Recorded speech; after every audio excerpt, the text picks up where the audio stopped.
En esta parte vamos a hablar dentro de las lesiones adquiridas de la caries. Podemos comenzar diciendo que es la enfermedad infecciosa crónica de mayor prevalencia en el ser humano, no respeta sexo, edad ni raza.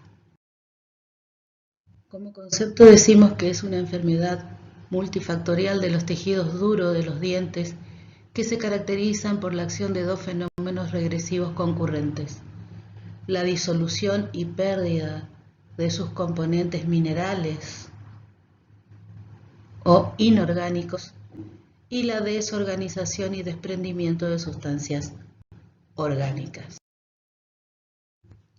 Recordamos que los tejidos duros dentarios están compuestos por minerales en forma de sales. El esmalte contiene un 97% de sustancias inorgánicas, un 0,1% de sustancias orgánicas y un 0,2% de agua, en tanto que la dentina contiene un 70% de sustancias inorgánicas, un 20% de sustancias orgánicas y un 10% de agua. ¿Cuáles son las sustancias inorgánicas? Las sales cristalizadas de fosfato de calcio, como hidroxiapatita, organizadas en prismas hexagonales que van del límite amelodentinario a la superficie del esmalte. Y las sustancias orgánicas son péptidos, proteínas, dispuestos en forma de matriz en el esmalte y en forma de colágeno denso, formando las fibrillas de Tomes en la dentilla. Existen factores determinantes para el inicio de caries. Tenemos a los microorganismos, también conocido como flora microbiana. Los que están implicados en el inicio y desarrollo de la carie dental son los Lactobacillus acidophilus, Streptococcus mutant y los lactobacilos.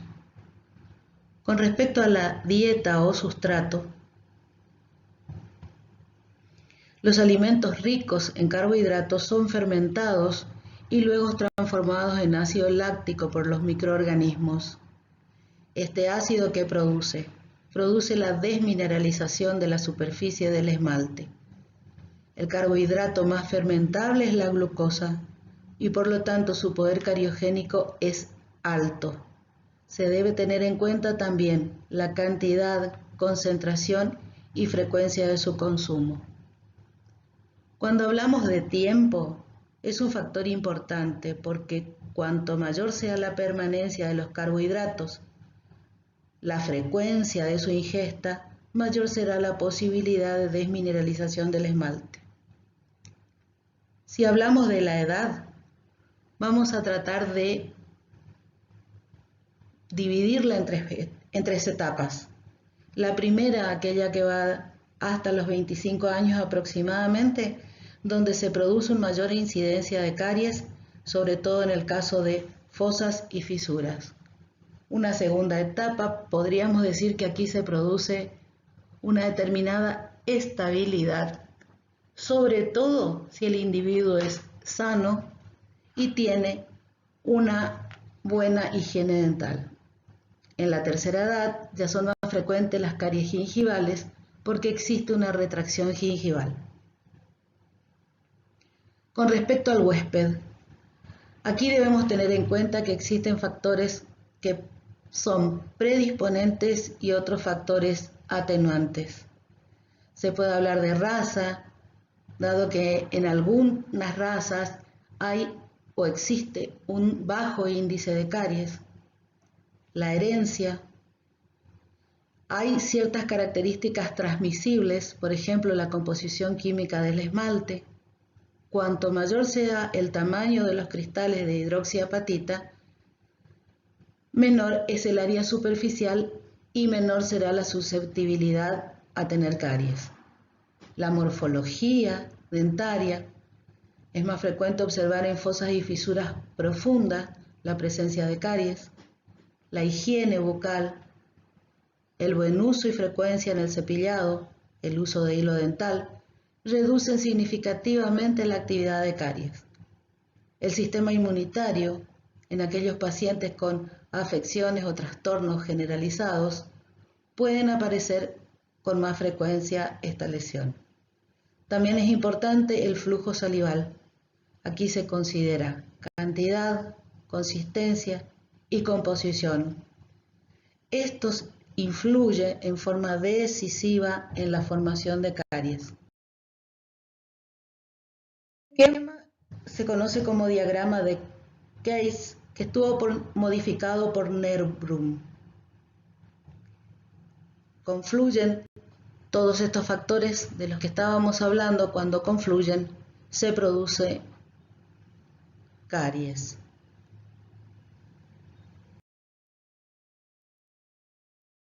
Observar varios cambios de color en las superficies oclusales. En algunas, por ejemplo, en casos de superficies oclusales con surcos profundos, se produce una coloración amarronada, lo que nos está dando el indicio de la presencia de caries. En algunos casos, como en el caso de las caries proximales, es la radiografía la que tiene una función importante para detectarlas. ¿Cómo las vamos a clasificar? De acuerdo a su evolución, podemos decir que pueden ser agudas o crónicas. Las agudas tienen un avance rápido, son más frecuentes en dentición temporaria y en permanentes jóvenes. En caras oclusales, son muy penetrantes, poseen o presentan una hipersensibilidad aumentada, tienen una coloración blanco-cretácea. Puede observarse histopatológicamente la presencia de dentina. No podemos observar dentina esclerótica. En tanto que las crónicas tienen un avance lento, se presentan en piezas dentarias permanentes en adultos, en caras lisas, vestibulares o linguales, son más extensas que profundas, asintomáticas, presentan una coloración parduzca. Aquí se observa dentina secundaria o de reacción, pero no se puede ver también dentina esclerótica. Podemos decir que pueden ser primarias, aquellas que se establecen por primera vez, secundarias, iatrogénicas o recidivantes, aquellas que proliferan por debajo de restauraciones mal adaptadas. De acuerdo a los tejidos que afectan, pueden ser de esmalte, de dentina, de cemento y en el límite amelodentinario. De acuerdo a la superficie que afectan o atacan, caries de superficies libres y de fosas y fisuras. De acuerdo a la histopatología, vamos a ver caries de primer grado, aquellas que afectan solamente al esmalte. De segundo grado afectan esmalte y dentina primaria. De tercer grado afectan esmalte, dentina primaria y secundaria. Y de cuarto grado afectan esmalte, dentina primaria, dentina secundaria y pulpa. También podemos tener, o dentro de la clasificación tenemos las caries especiales, las rampantes, las que son causadas por el biberón, caries por medicamento, caries por radiaciones. Otros tipos de caries pueden ser las detenidas, aquellas en donde se produce la remineralización, caries retrógradas o recurrentes y caries penetrantes.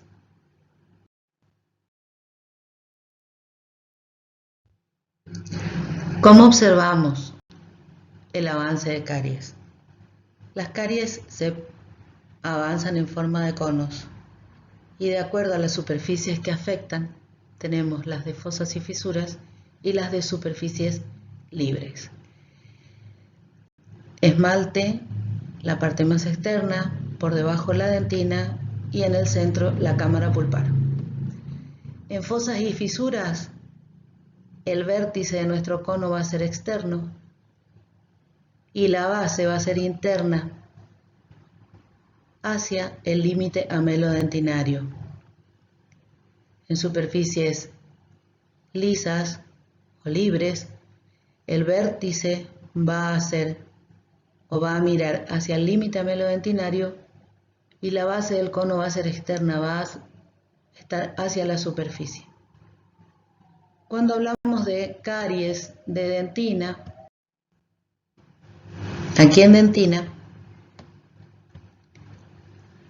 nuestro cono va a ser de la siguiente manera. En fosas y fisuras, el vértice va a mirar hacia la pulpa y la base del cono va a mirar hacia el límite amelodentinario. Puede observarse también de que a nivel del límite amelodentinario las caries se extienden más en superficie debido a la diferencia que hay de calcificación en esta zona. En superficies lisas va a presentar la misma forma, vértice mirando hacia la pulpa y base hacia el límite amelodentinario. En esta microfotografía vamos a poder observar el cono que veíamos recién en el esquema. En una carie de superficie lisa, el vértice del cono en la zona del esmalte va a mirar hacia el límite amelodentinario y la base va a ser externa.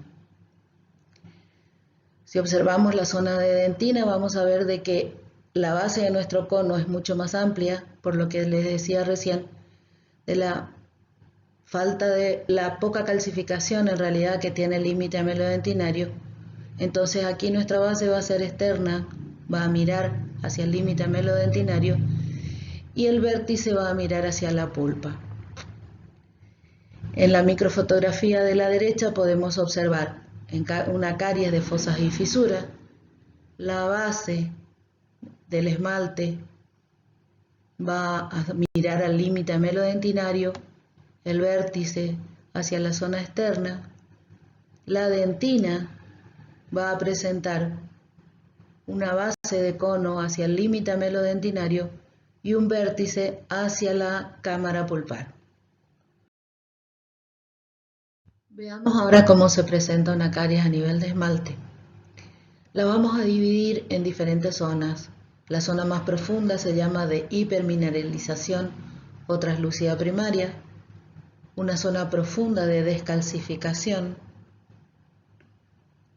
o zona oscura o limítrofe, una zona media de recalcificación, una zona externa o cariada y una zona externa de esmalte conservado. La zona profunda de hipermineralización o translúcida primaria es esa zona que se observa bien brillante, clara, con un contorno impreciso, con homogeneidad de sus componentes histológicos y que tiene un espesor variable. La zona 2 es la zona profunda de descalcificación, zona oscura o limítrofe. También tiene un límite profundo, contorno irregular, se observa de color oscuro, negro, es opaca. Aquí no se distinguen estructuras. Es una zona constante porque marca el límite profundo del cono y no alcanza la superficie. Calcificación. Es una banda translúcida, delgada, que puede limitar con otras zonas de descalcificación parcial. Ocre o grisáceo, opaca. Se perciben los prismas por pérdida de sustancia interprismática. Pueden observarse las estrías de Retzius.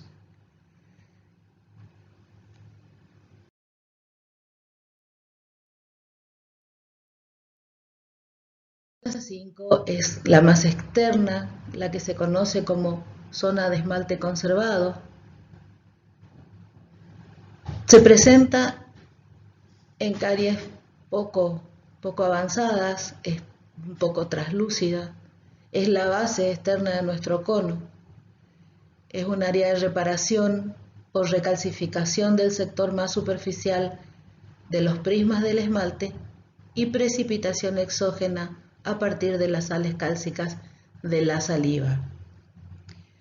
Si pudiéramos observar clínicamente esta caries, la observaríamos como una mancha blanca, opaca, donde no hay desmoronamiento de la superficie más externa de nuestro esmalte.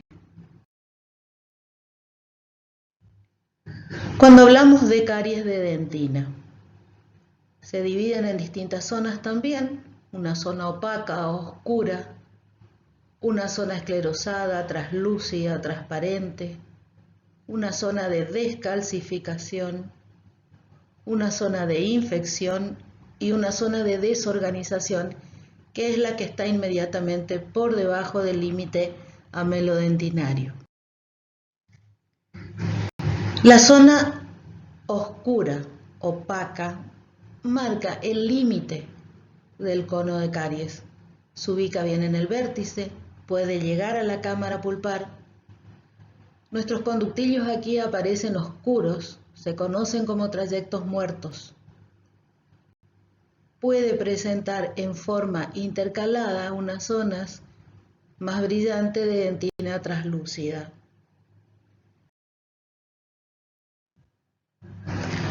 La zona 2 es una zona que se llama zona esclerosada o translúcida.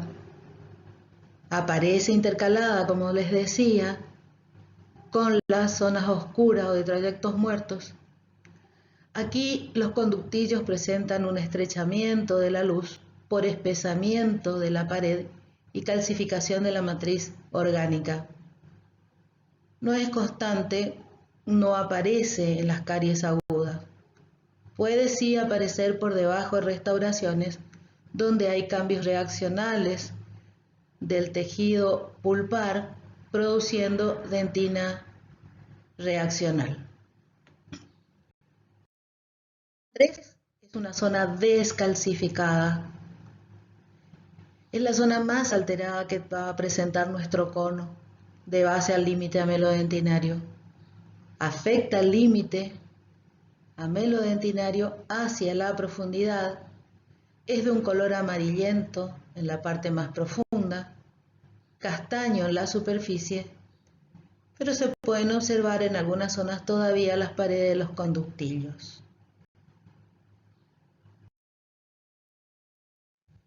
Esta es una microfotografía de un preparado por descalcificación. Por lo tanto, vamos a poder observar todas las estructuras de la dentina y la pulpa dental, la zona de odontoblastos que se disponen en empalizada.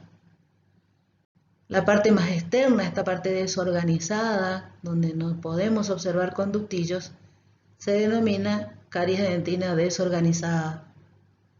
Inmediatamente por debajo vamos a encontrar la caries de dentina descalcificada. Podemos observar también el límite de la dentina primaria. Por debajo de ello va a aparecer un depósito que se conoce como dentina secundaria, dentina de reacción, que es diferente en la composición comparándola con la dentina primaria. ¿Cuáles son las zonas? La zona infectada está inmediatamente por debajo de la desorganizada. Aquí las bacterias se alojan en el interior de los conductillos dentinarios, producen la destrucción de las fibras de Tomes y aparecen áreas focales dilatadas que se conocen como túbulos arrozariados. Se produce la eclosión de los conductillos porque contienen en su interior colonias bacterianas. Como les decía hoy, la parte más externa es la parte dentina desorganizada, que también se llama turbia. Es un área extensa de necrosis donde vamos a encontrar detritus orgánicos y colonias bacterianas. En esta zona no se pueden identificar los conductillos. por la necrosis que se produjo en el área. Hablábamos recién de que existe una dentina de tipo reaccional, mientras estas celulitas, que son los odontoblastos que están en la parte más externa de la dentina, van a tratar de circunscribir la lesión que está avanzando de caries, produciendo una dentina que se conoce como dentina reaccional. Es una dentina oligotubular, es decir, tiene menos cantidad de conductillos dentinarios y también tiene menos cantidad de material inorgánico. La presencia o el depósito de esta dentina produce una deformación en la cámara pulpar. El dentino pulpar es una entidad funcional en el que se encuentran en íntima relación los odontoblastos con el tejido pulpar. La dentina adventicia o regular, esta unidad tiene la capacidad de reaccionar defensivamente ante los estímulos de diferente naturaleza, y quizás el más importante es el de defensa de la pulpa, produciendo la formación de dentina, en este caso de dentina reaccional. Esta dentina se va a formar en dirección a la zona de lesión, como les decía también recién, deformando la cámara pulpar. Presenta diferentes aspectos histológicos de acuerdo a la velocidad con la que se forma y de acuerdo a la velocidad con la que avanza nuestra caries. Acá estamos en presencia de una caries de avance lento, lo que va a dar tiempo a que se produzca una dentina, como les decía recién, pobre en túbulos, menos calcificada, pero que en parte recuerda a la dentina primaria.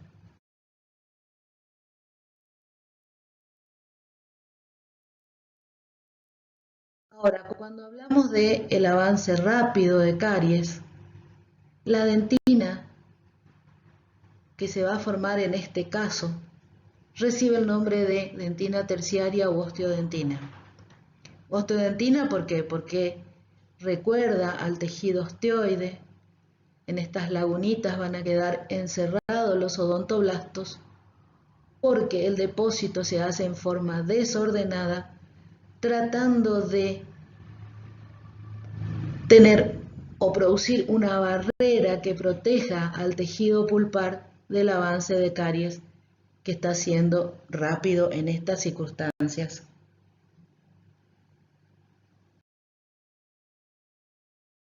A mayor aumento podemos observar la osteodentina, a la izquierda nuestro tejido pulpar que presenta ya depósitos cálcicos y a la derecha el avance rápido de la caries. La caries de cemento. Esta comienza como un ablandamiento superficial, generalmente en la zona del cuello dentario. Va a haber afectado el esmalte, el cemento y la dentina.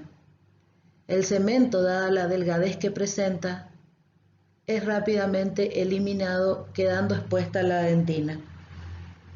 Estas son caries que se presentan en personas o adultos mayores, donde se produce una recesión gingival.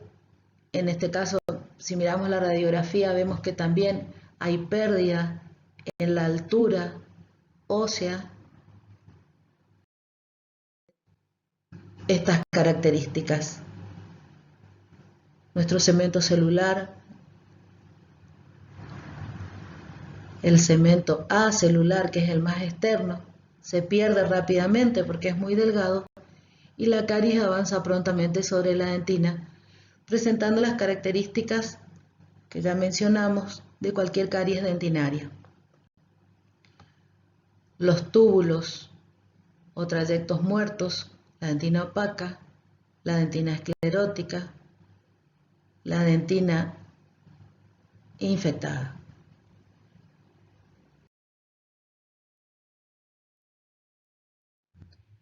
Habíamos comentado al principio que habían ciertas caries que se consideraban caries especiales.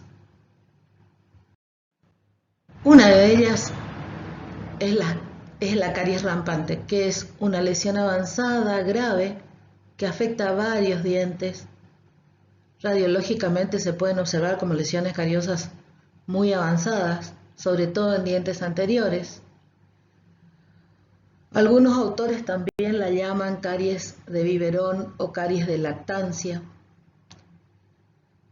Suelen aparecer con dietas altas en contenido en azúcar y con una deficiente higiene bucal.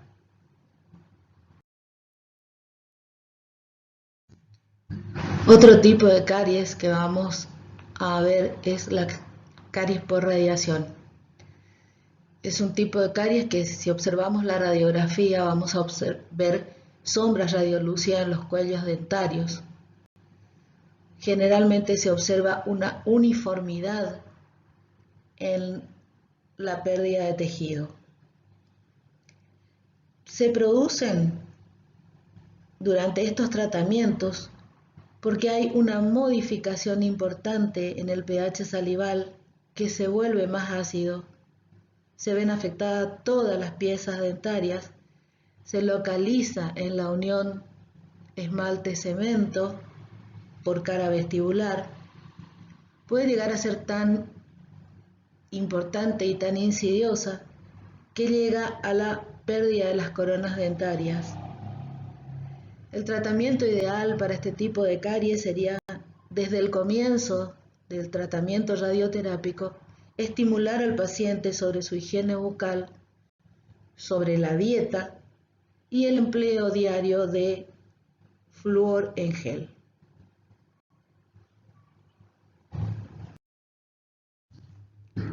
La bibliografía.